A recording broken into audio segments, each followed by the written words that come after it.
You all join palms and repeat after me. I take refuge in the Buddha. I take refuge in the Buddha. I take refuge in the Dharma. I take refuge in the Dharma.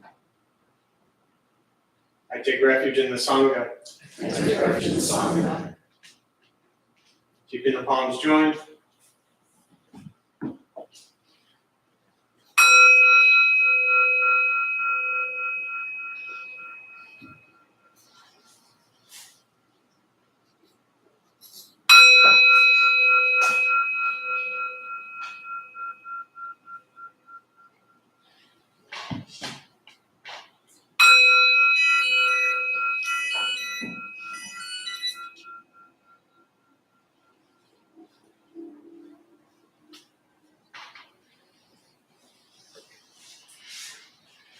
Put palms down.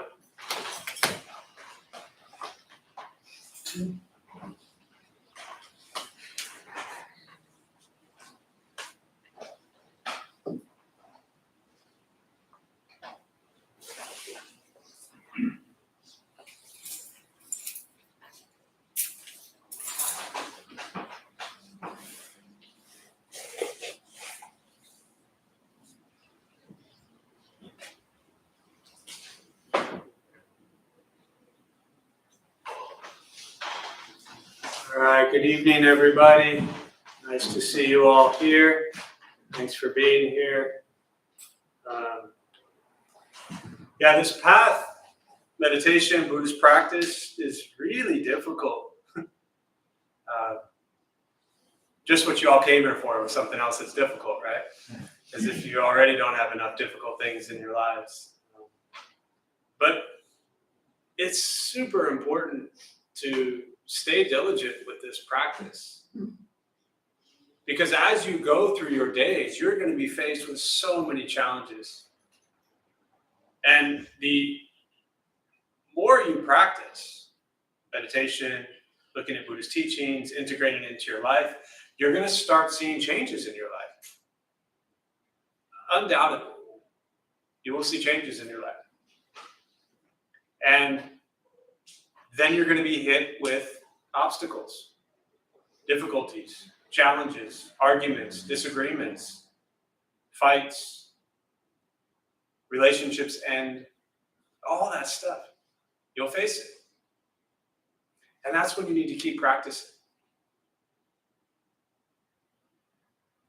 Too many times on this journey, people get hit with kind of difficulties in their lives, and they run away from this stuff. That's the time you run towards it. The challenges aren't going away. They're going to change. They will always change. You're always going to have difficulties and challenges in your life. Those are never going away. But can you keep recommitting yourself to a spiritual path? Whatever that spiritual path is.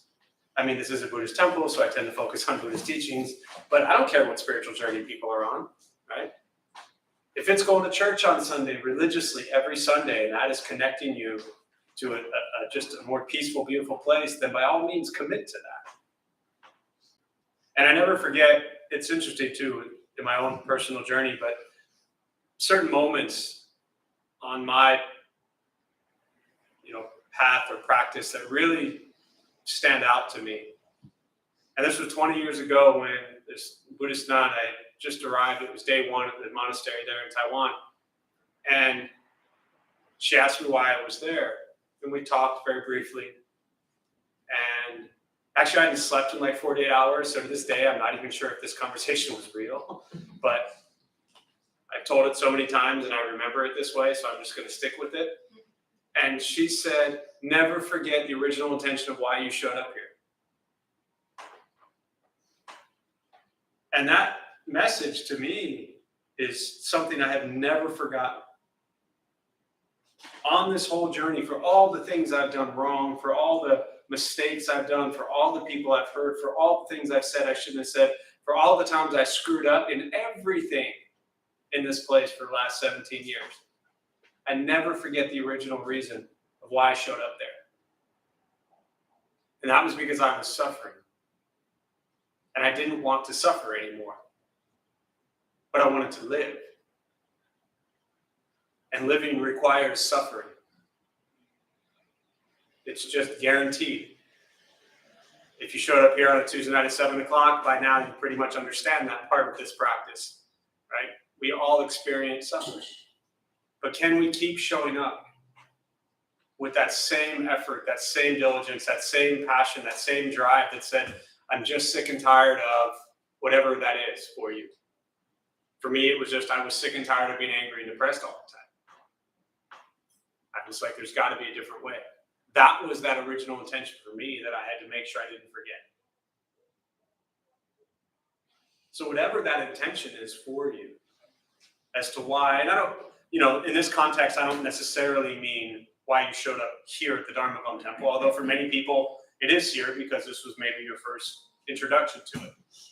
But in a kind of bigger picture, I just mean whatever led you to start some sort of meditation, spiritual, Buddhist practice, whatever you call it, reflect on that often.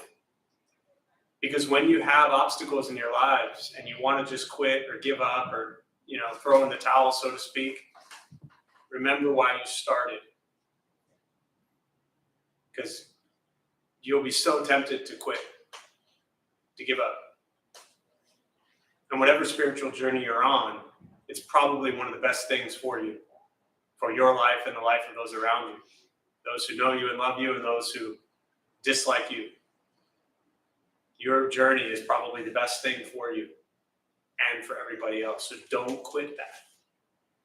Just stay at it. So that's all I got. For those who are joining from home, wherever you are, welcome. Glad you're here. There's a chat box on your screen. Feel free to say hello or chime in with just about anything you'd like. We'll start with the meditation practice. For those who are maybe sitting for the first time or maybe here for the first time, a couple things to tell you before we begin. Nothing's going to happen to you. Okay, you're not going to float away. You're not going to have any mystical, magical experiences. The mind that races all day long is not going to shut off. Don't judge your practice. Meaning, don't ask yourself, is this working or not working? Are you doing it right or wrong? We're just going to sit. We're going to breathe. You'll hear sounds inside, sounds outside. This is life. Life is filled with chaos, and this practice is learning to get quiet and still within all of the chaos. Don't expect silence. You'll hear phones ring, people cough. This is life. So we're just going to sit through it. Posture, you just want to be comfortable. If you are on a cushion, often helps slide into the front third. Relaxing the shoulders, hands can be on the knees or in the lap. Same thing if you're in a bench or chair, however you're seated, relaxing the shoulders, hands rested. If you need to move during meditation, simply move. Movement doesn't make you a bad meditator. It just means your leg hurts. I'll guide us as we begin, and we'll settle into a little bit of silence.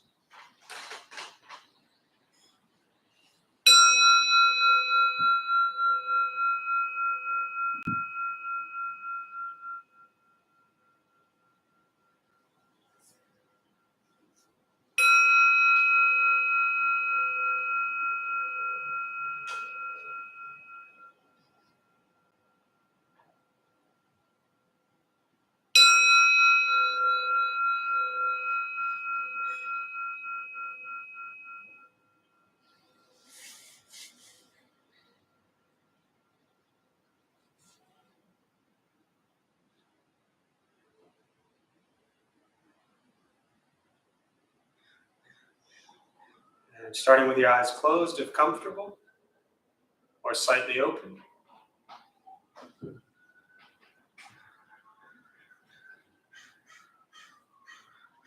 Mouth is open or closed, whatever's comfortable. We'll start with taking 3 deep breaths, slowly.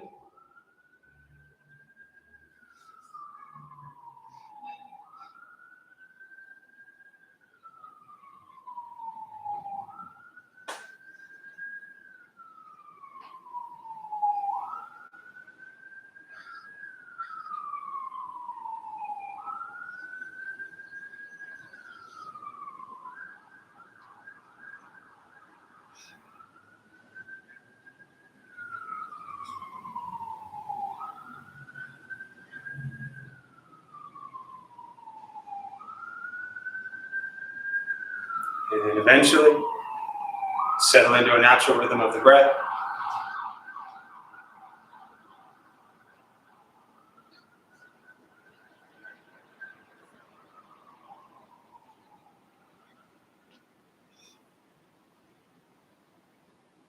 Noticing the mind as it wanders, jumping from thought to thought.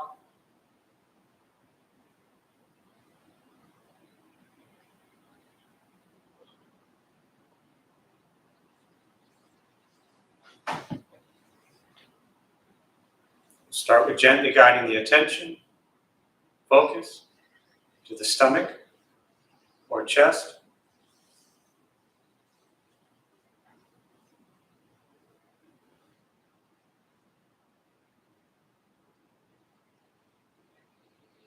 Breathing in, feel them rise.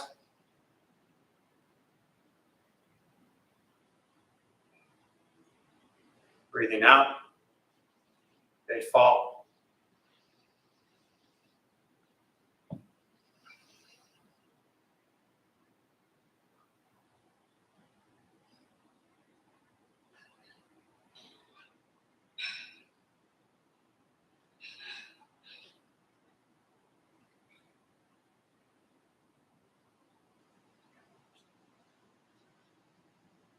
Simply continue this practice,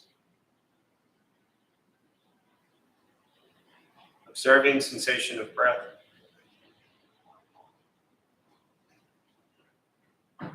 expecting nothing but to sit and breathe.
As the mind wanders,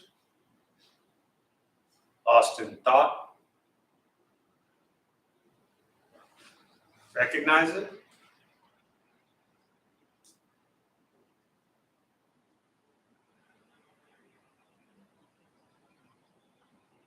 release that thought,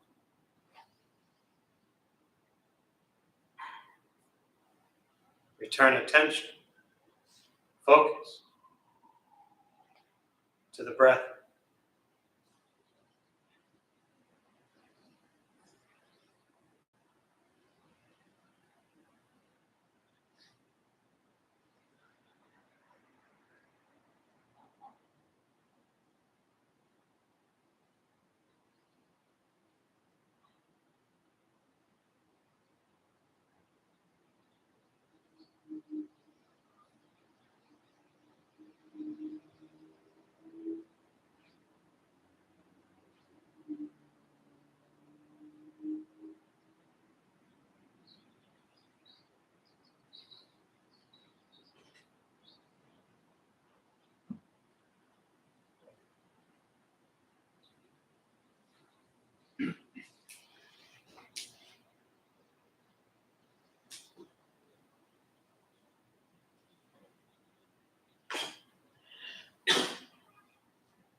Breathing in. Follow breath in.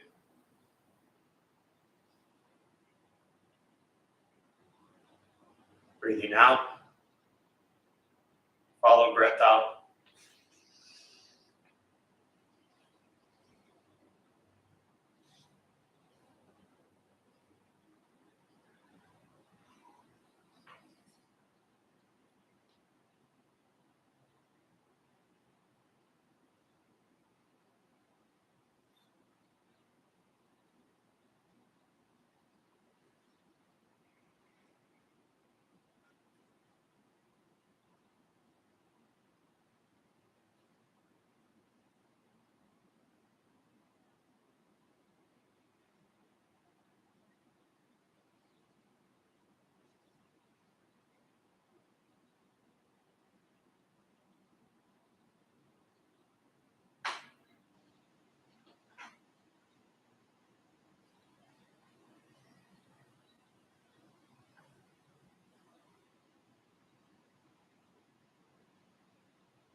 Letting go of expectations.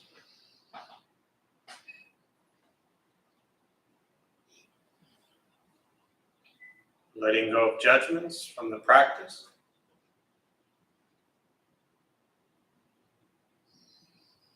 Just sitting.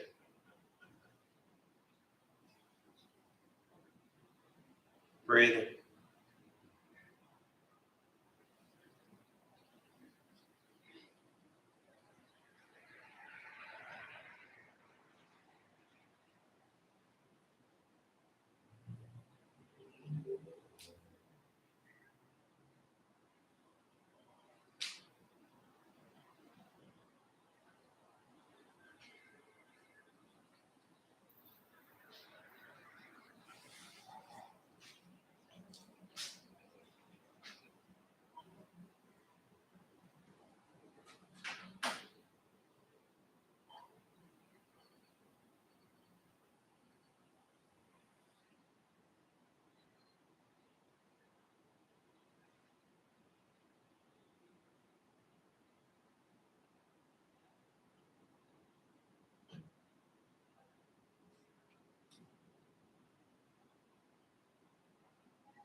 Learning to be comfortable in stillness,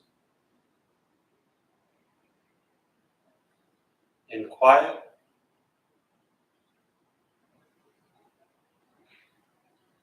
just sitting, breathing.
And with the body still,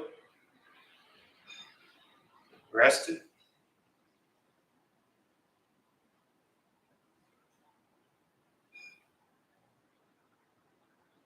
and the speech quiet, aware of all sounds,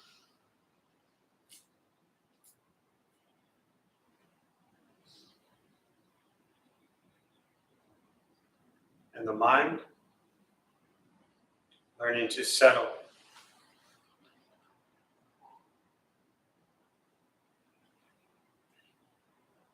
Know what it's like to just sit and breathe.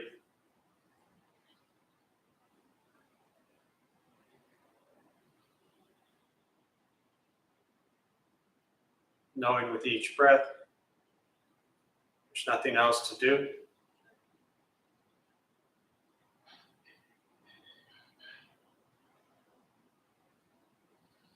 Nowhere else to go.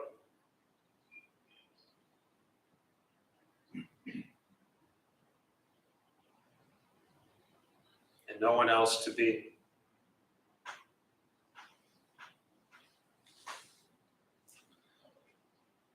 Everything beautiful, exactly as it is. Sitting, breathing.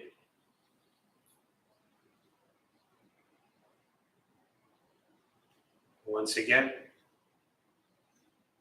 taking 3 deep breaths, slowly.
As you slowly open the eyes, slowly beginning to move.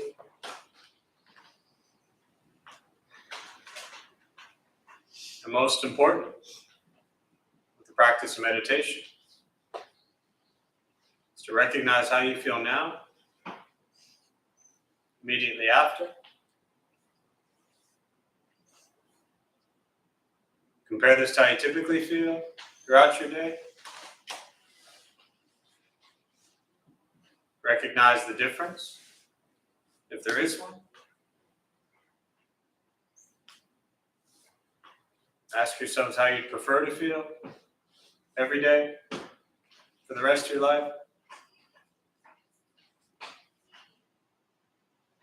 And realize however you feel now, if it's quiet, calm, and still, or a busy mind, racing mind, whatever you're sitting with at this moment, it's not from anything I said. It's not from how we sit and hold the hands or cross the legs. It's not from the sounds around us or anything else for that matter. It's everything to do with your own mind and your own mind's reaction to an external condition. This is what the Buddha called pratitya samuppada, means dependent origination. This is the basis of the Buddha's awakening. The word Buddha simply means awakened. He was a human being, no different than any one of us, who began to understand why he suffered, why he got angry, sad, depressed, stressed, anxious. He began to understand the causal relationship of all phenomena. What that means very simply for all of us, regardless where you come from or what you believe in and where you think you're going, your whole life is filled with things that happen. You react. More stuff happens, more reactions. That's it. That's what we get. This practice is simply learning what it's like to respond to something quietly, peacefully, still. Because for most of us, the way you responded to the last 20 minutes is quite different from how you respond to everything else that's happening throughout your day. And so all we're working on is closing the gap to where the way you feel now is closer to how you feel always. Just as driven, motivated, productive, successful, whatever that means to you in your respective lives. But with a mind that's steady, clear, focused, distracted by nothing, disturbed by no one. Imagine going a day without being disturbed by someone. Imagine going an hour without being disturbed by someone. This practice is not easy, not necessarily fun. It's not an escape. Very often people use meditation, Buddhist practice initially as something to escape to. And I get it. So most people use it for at the beginning, and that's quite fun. But ultimately there will come a time in your practice where you realize the only thing I'm escaping from is myself. And that's actually what we have to learn to be with. So this practice is not an escape, it's direct perception into the present moment. And very often that present moment is incredibly difficult and painful. And so we learn to see each moment for what it is, without getting so emotionally involved in every single little moment that arises.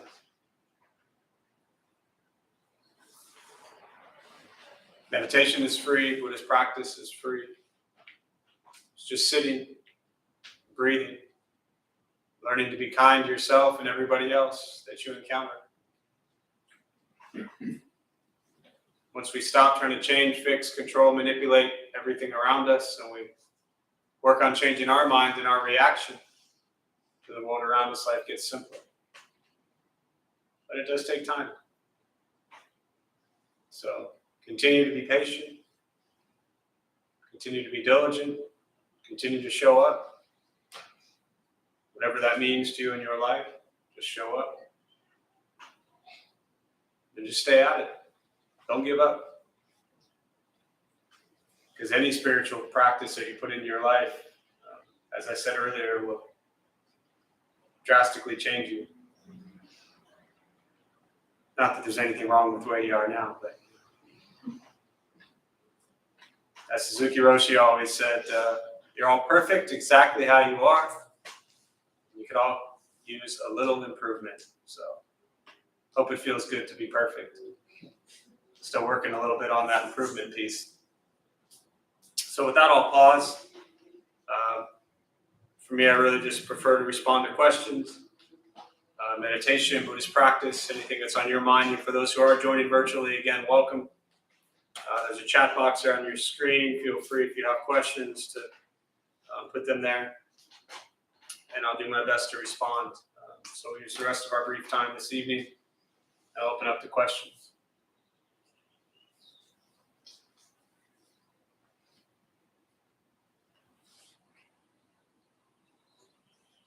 Yeah.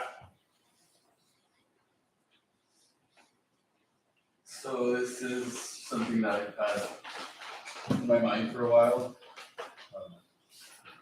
I don't know if this is the right place. It's always the right place. So a while back, I told my mom that I told her I think I'm in love, and her response was fall in love with God.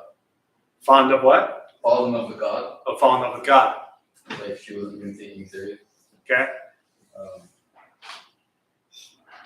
How do I even know the difference between being in love and just loving someone? Sure. Great question. Don't get it, Jeff. I was just reading the sutra on how to know, and they're actually all laughing at me, not at you. So let me just paraphrase that question for those virtually who didn't hear it or anybody else. So if I understand you correctly, and correct me if I'm wrong, but what you just asked is, recently you told your mom that you think you were falling in love, and her response was fall in love with God. And so your question is, how do you know if you're really falling in love or not? Right? Is that a fair? Yeah. Okay. As opposed to just loving something. As opposed to just loving someone. Sure. There's no difference. Society will tell you what falling in love is based on a Hallmark commercial or an advertisement.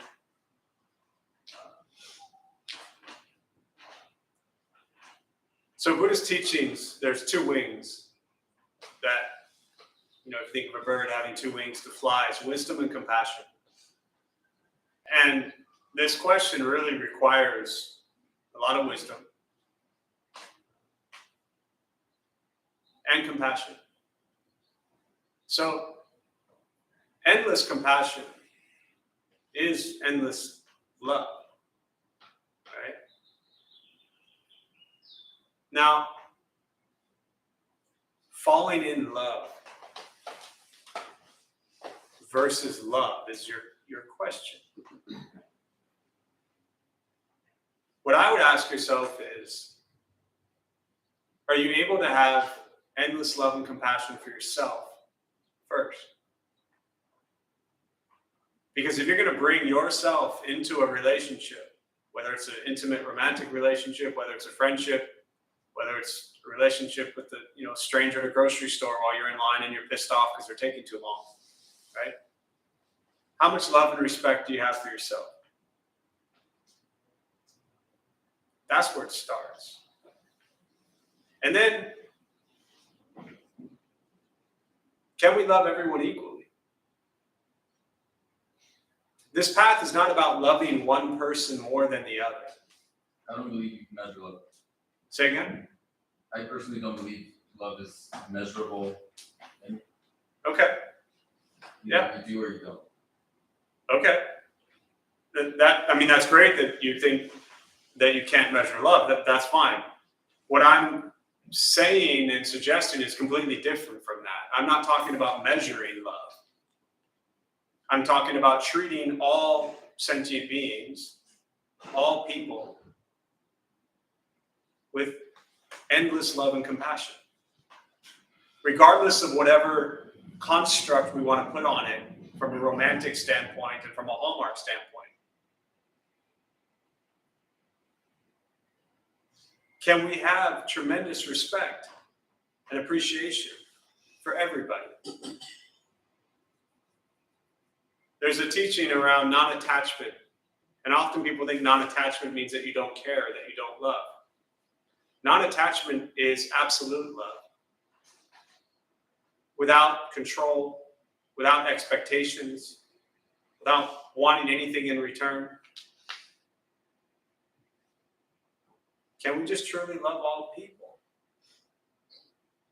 Now, if you found somebody that you feel that true love for, that non-attached love, and I mean not trying to control them, not trying to make sure they fit the box of who you want them to be, then can you walk alongside that person with respect and honesty and decency if you choose to make that person a partner? I can't tell you who to spend your life with. I have no idea. But I could talk a long time about what non-attached love actually means. And it's not controlling, it's not possessing, it's not making sure they meet all of our demands and requirements. It's not what advertisements and billboards and constructs say. So, I don't know if that's helpful at all or not, but at least it'll give you some stuff to think about. Yeah, thank you. Yeah, thank you.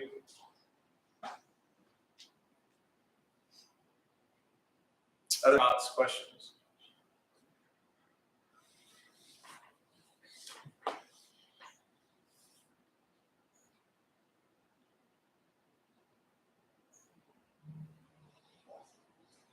Yeah. So before the meditation, you spoke on how when you choose like this path or a spiritual path, eventually things will, get harder, and that's when you need to go run to it more. For me personally, I've been basically engaging in a lot of spiritual and mental health growth, and I've encountered quite a few obstacles along the way that definitely challenged, like, am I actually headed in the right direction, or am I like delusional? Right. When you don't have in the immediate circle around you an example of that non-attachment, an example of a direction to go, and you're kind of making one for yourself. So in those moments where it's like everything is falling apart and these people are falling away, am I doing the right thing? How can you find that within yourself to know that, okay, no, I am, like that trust within yourself? Yeah. No, great question. Not that the first one wasn't a great question too. So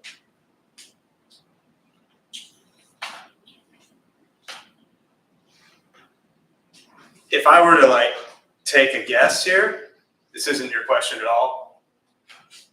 I'll probably get back to your question, but if I were to take a guess here based on everything you've just said in all of like 2 minutes that I've known you, you're definitely on the right path.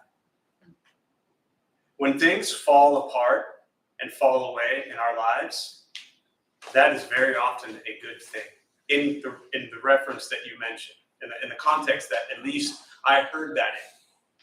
Now, what that means to me, what I'm talking about that part specifically, and that was kind of what gave me at least this insight or idea that if things are falling out of your life and falling away,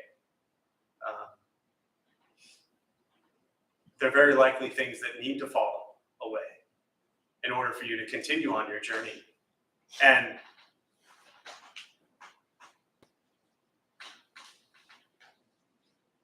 for me, when I first started on this path, and this is where I kind of draw from that, I stopped hanging around all the friends I used to hang out with, going to all the places I used to go to, being around the people that I used to be around. And my entire life drastically, that I knew it, as I knew it, that I had built, crumbled. Because I wanted a better life for myself. And so, of course, all of that was going to fall away. Now, I get you in that, like, oh shit, everything's fallen away. Now what? Am I on the right path? But my gut says your gut knows you're on the right path. It's just scary. Feeling like you don't know if you're headed in the right direction. Buddhist practice for me has always been about intention. And if your intention is to be a kinder, gentler, happier, more peaceful human being, if that's your motivation or your intention, you're absolutely on the right path. And what will happen is these obstacles will continue to appear. But even the obstacles appearing are a really good thing, because what's appearing as an obstacle in the past, before a spiritual journey, wouldn't have been an obstacle because you wouldn't have been on some journey to even see it. Does that make any sense whatsoever? It made sense in my head, but I don't know if it made sense when it came out, right? I mean, I just think back to all the stupid stuff I used to do. It was never a problem because that's just how I lived my life. I did stupid, unhealthy things. So I didn't have any problems. Once I stopped wanting to do stupid, unhealthy things, you know how many problems I had? A lot. And then they started to crumble and break and die. And I had two choices: either keep going into this unknown chartered territory or fall back onto what was comfortable, which was the stupid, unhealthy stuff. So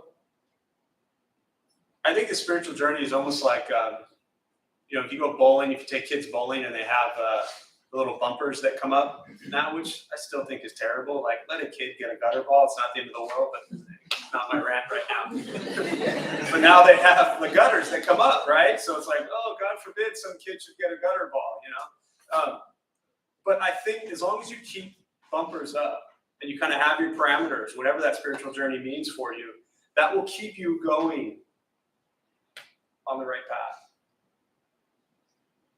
Or let me rephrase, it'll keep you going on a path. Forget about it being a right one. Just come back to what's your intention.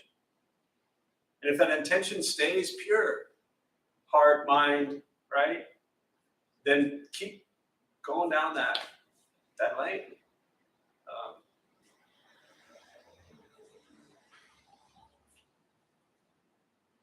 There's a great book by Pema Chodron called When Things Fall Apart.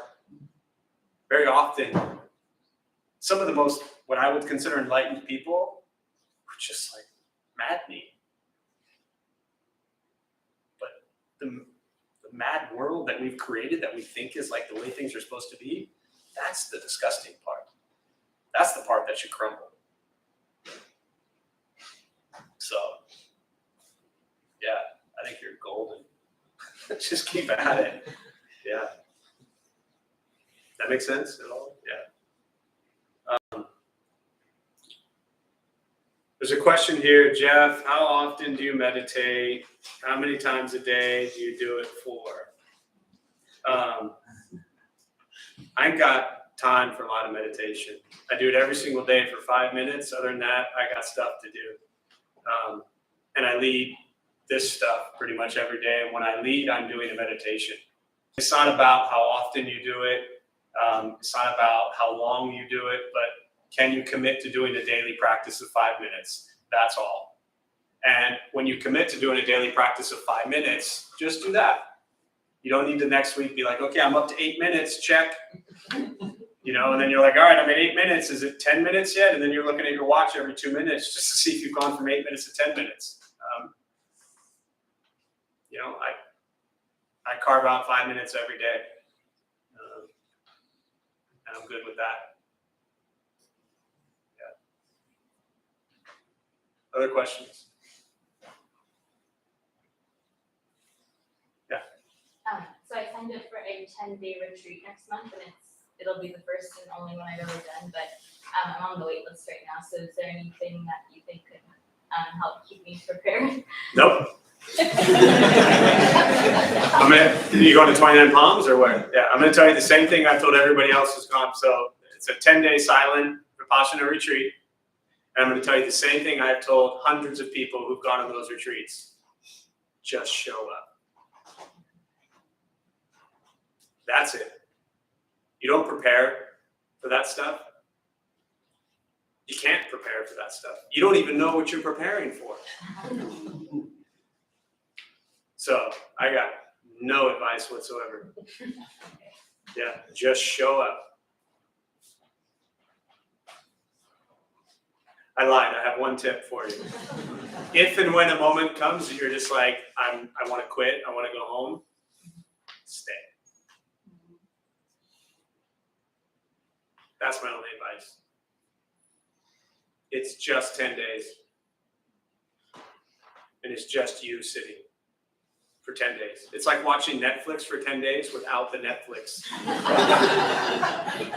You can do it. You can even get like a free trial, 7-day trial, just to get the free show. So you'll be phenomenal, don't worry. Yeah, you'll love it, you'll hate it, whatever.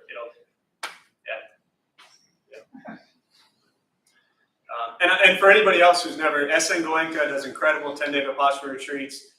Yes, you have to sign up, very often waitlisted. They're all over the country, all over the world.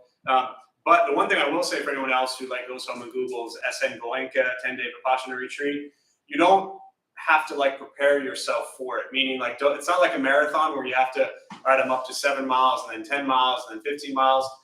Just show up. You don't need to like increase your meditation time before going on a 10-day silent meditation retreat. Just show up, newbie and all. Just you for 10 days sitting. So you'll be great. What else? Thoughts, questions?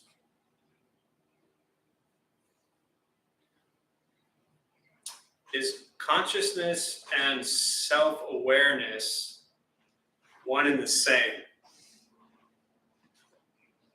No. Next question.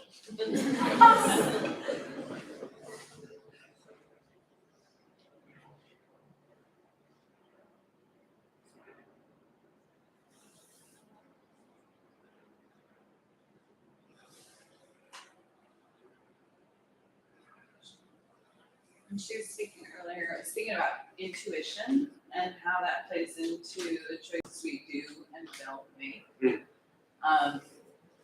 And I find, that my own intuition typically is leading me into a right path, but I don't always listen to it. So I was just wondering if there's any, I don't know, what do we say about intuition? Buddhism? Yeah, I mean, Buddhism doesn't really say much about intuition. It doesn't mean intuition is bad or wrong. The challenge, and I'm going to completely contradict everything I just said, which is what makes this so wonderful. The challenge about trusting your intuition is, well, I'll put it to you this way. I can only speak for myself. There was a majority of my life, trusting my intuition was not a smart thing to do. So we want to be careful when we say, I'm going to trust my intuition. Right? Because one of my favorite quotes, Einstein quote, that says, you can't solve the world's problems with the same mind that created it. So if our mind has a tendency to lead us down unhealthy paths, as an example, then I'm not sure that's the intuition or mind that I want to follow. So then we actually surrender and say, hey, I'm the idiot here. I'm the one making bad decisions. I don't want to trust myself.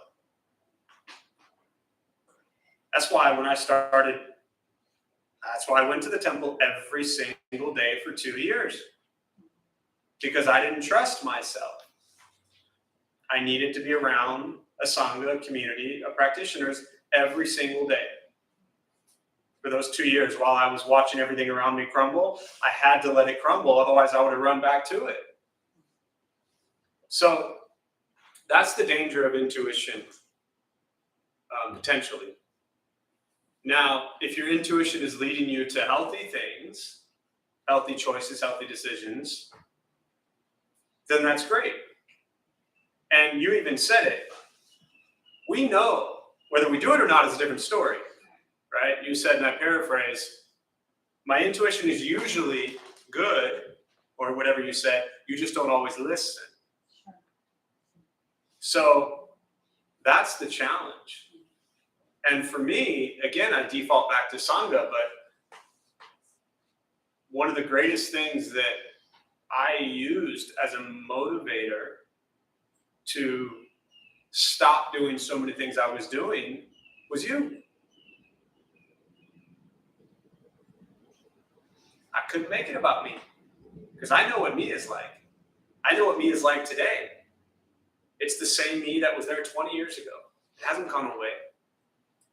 It's still there. I just have to stop. I just used this the other day. I don't know if it was here, but how many of you remember the movie White Men Can't Jump? Right, Wesley Snipes and Woody Harrelson. Right, you've seen it. Enough of you. Right, okay. So there's a scene where Woody Harrelson comes home, and he says to his girlfriend, I don't think they're married, and I forget her name. Say again? Rosie Perez, thank you very much. Says to her, it happened again. He's a gambler, loses his money playing basketball, for those who've never seen the movie. He comes home and he says, and he had won a bunch of money, and then he lost a bunch of money. And he comes home and he says to her, it happened again. And she's like, what happened again? And he said, it happened again. What happened again? I lost the money again. And she starts yelling at him and says, no, Billy, it didn't happen again. You happened again. And I always think of that because it is not anything until we step into it. So for me, this practice is about making sure I, Jeff, don't happen again. And I mean that in all seriousness. Because I, Jeff, am the one who does stupid things. I've done stupid things my whole life. That's not who I am, but that's part of me. You don't get around Buddhist stuff and all of a sudden your mind is like, oh, I'm all pure.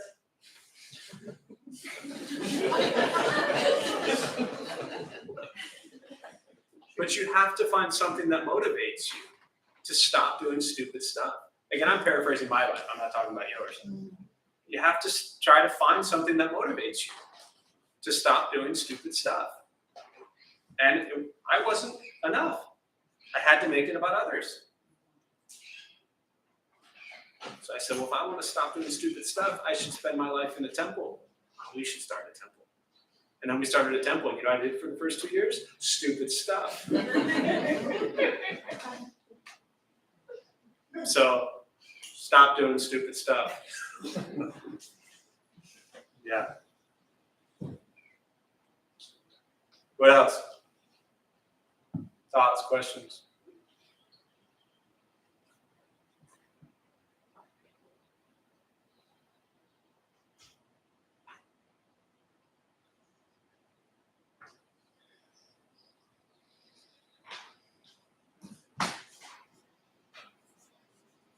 How do you break a bad habit? How do you break a bad habit? Start new ones.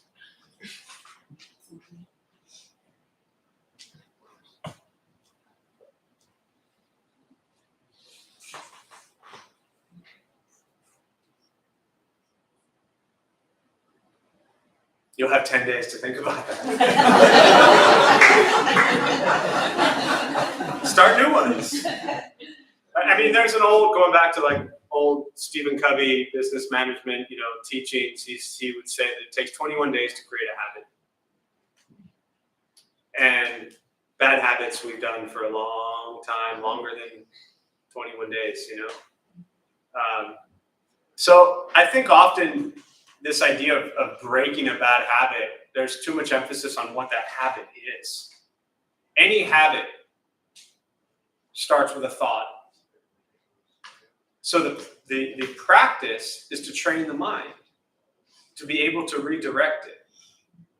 Look left, look right, look forward, look backward, right? So as soon as a thought comes up that would tie into a habit that we would want to break,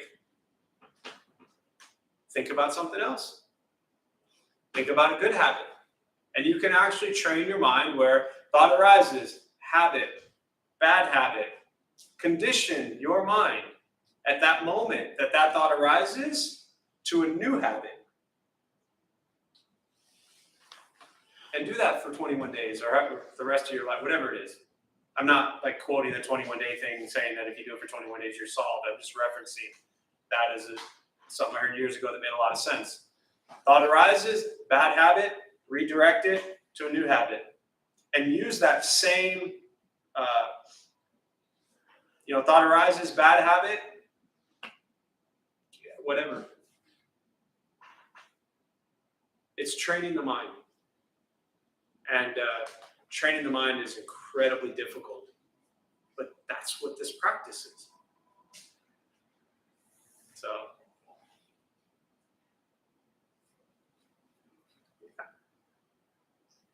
glad I solved that for you. What else? Do one more question before we wrap up.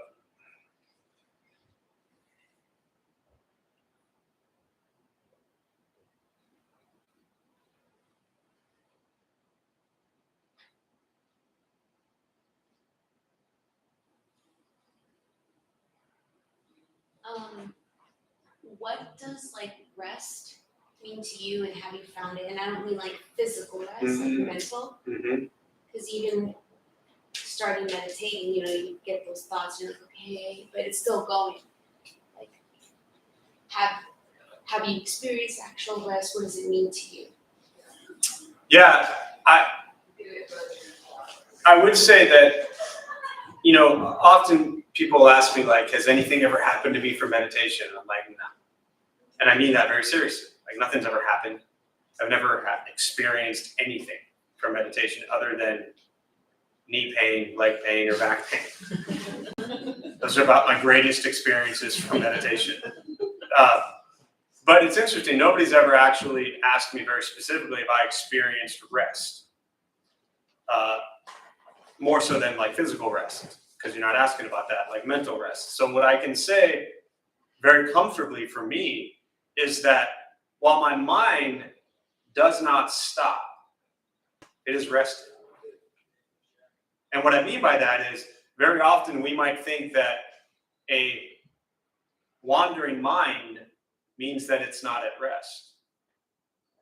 And I don't know how to really express this in language, but the mind can wander and we can be at peace with it. It's just a mind. It's not even mind. There's a whole sutra, Sangama Sutra, where the Buddha is asking his disciple to find his mind. I'll save you the reading. He never finds it. Right? So this thing we call the mind is just filled with like all these. It's like watching a show. I mean, my mind's a mess, but it doesn't bother me. And when I hear a question about like, is my mind at rest? For me, my mind is at peace. It's rested. And it's still a crazy mess at the same time. But the mess used to become like this agitation or this, then it was like this, you had to act on it or this aggression on it or whatever it is. And it's just you're watching your crazy mind. You're like, wow, this is actually sad and funny at the same time. Like, what a mess. And you're like, cool. That's what I got. I'm good. Yeah. I'm going to close on that. All right, so we'll join palms. We'll do a transfer of merit. May any merit gained from this practice be transferred to all beings in all directions. May all beings be at peace. May all be free from suffering. May any merit gained from this practice be transferred to those who need it most. May all beings be at peace and free from suffering.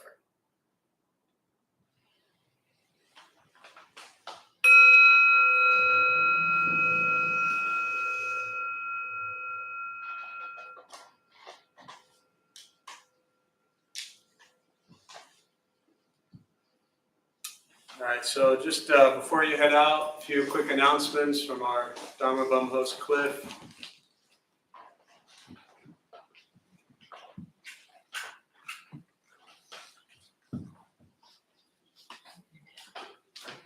Hello everyone, I'm tonight's host Cliff.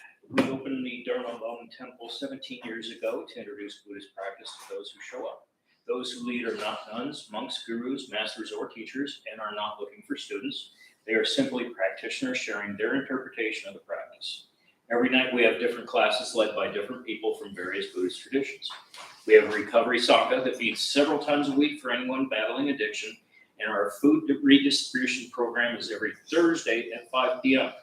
We have classes and programs every day, and everything we offer here is always free. The full schedule is on our website and also posted in the entryway above the shoe rack. We also have a lending library here. If you see a book you like, feel free to borrow it, then bring it back whenever you are done with it. And please straighten your seat or cushion before you head out. And if a few people could stay and close the windows, that would be great. Thank you very much for being here. We hope to see you all again. Thanks, Cliff. And one quick announcement schedule-wise, Bettina will start a new weekly class the first week in July on Wednesday nights on the 4 foundations of mindfulness and 4 Brahma Viharas. So I'm filling in this month on Wednesdays. So tomorrow night will be the 3rd part in the series, and it will be a very special meditation night. And then we'll have one more after that, which will be the very most special meditation night. And then Bettina will start in July, which will be awesome. So thanks all.